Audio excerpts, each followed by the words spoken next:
Hello and Namaste.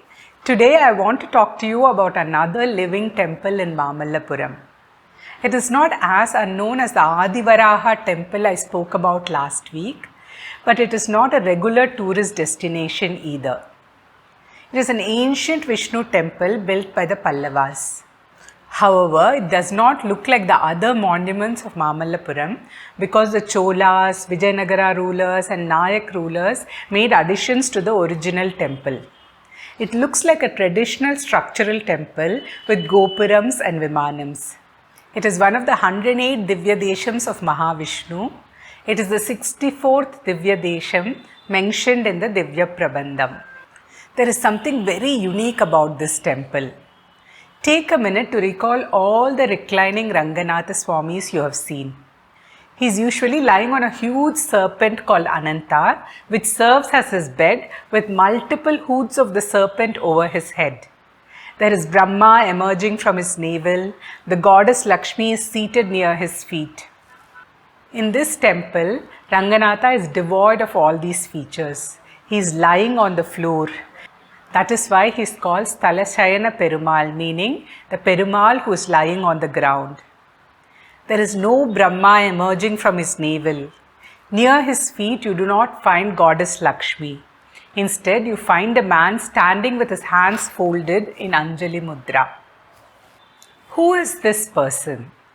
He is Pundarika Rishi, who was a great devotee of Lord Ranganatha. During the time of Pundarika Rishi, Mamallapuram was a thick forest. Sage Pundarika was performing penance in this forest for many years. He wanted to meet Mahavishnu in person and offer 108 lotus flowers to him. He painstakingly collected the best lotuses from his forest and walked towards the seashore. There he saw the mighty ocean standing between him and the Lord. Undeterred by this huge obstacle, he decided to empty the ocean. He kept on doing this for many years without tiring. Mahavishnu was very pleased with his devotion. He wanted to test him one last time. He came to him disguised as an old man and laughed at him. "Are you crazy? Do you think you can empty the ocean? I have come a long way and I am very hungry. Stop this foolishness and go fetch me some food." In our tradition, a guest is considered God, Atiti Devo Bhava. He could not refuse to feed a man who came to him asking for food. So he paused his task. He said to the old man, "I will fetch food for you. You hold my flower basket and wait here. After I have fed you, I will continue emptying the ocean. I will not stop until I have seen my Lord." When he returned, he found Lord Ranganatha lying on the seashore, wearing the lotus flowers as a garland around his neck. Sage Pundarika was overjoyed. He fell at the Lord's feet and begged him for forgiveness for making him hold his basket. He told the Lord that he always wanted to remain near his feet and asked him to grant this boon. That is how Ranganatha came to be here, lying on the floor near the seashore and Pundarika Rishi near his feet for all eternity. Mamallapuram is the birthplace of Bhuta Talvar, one of the 12 Alvars who composed the Nalayara Divya Prabandham, the great hymn in praise of Mahavishnu. He has sung about this legend of Pundarika Rishi and Stalashayana Perumal, and that is how it finds a place in the 108 Divya Deshams of Mahavishnu. Many people believe that if you visit this temple, your property disputes will be resolved. There is a separate shrine for goddess Lakshmi. Like her husband, she too is seated on the floor and not on a lotus. She is called Nilamangai Tayar. This temple is a UN World Heritage Site, like many monuments of Mamallapuram, but it is maintained by the Hindu Religious and Charitable Endowment Department of Government of Tamil Nadu. You can see the stark contrast between the other monuments maintained by ASI and this one. It is heartbreaking to see the state of such a sacred temple located next to the most iconic monument of Mamallapuram, the Arjuna's penance.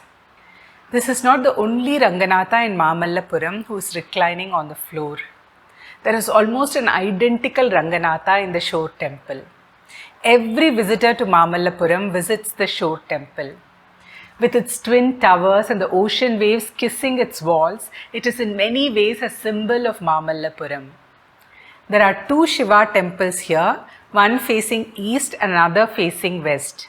But most people don't notice that there is a Vishnu temple nestled between these two temples. The reclining Vishnu in this temple is almost identical to Stalashayana Perumal. He is lying on the floor with his head facing south and his arms positioned exactly like Stalashayana Perumal. It has been carved out of a living rock and believed to be the oldest sculpture of Mamallapuram. This temple is called Narapati Simha Pallava Vishnu Gruham as per the inscription there, but more popularly known as the Jalasayana Perumal, the Lord who reclines in the water. The two Shiva temples that form the shore temple were built much later around this Vishnu temple. Because there are two identical Ranganathas in Mamallapuram lying on the floor, we should not conclude that this is the way pallavas depicted Ranganatha.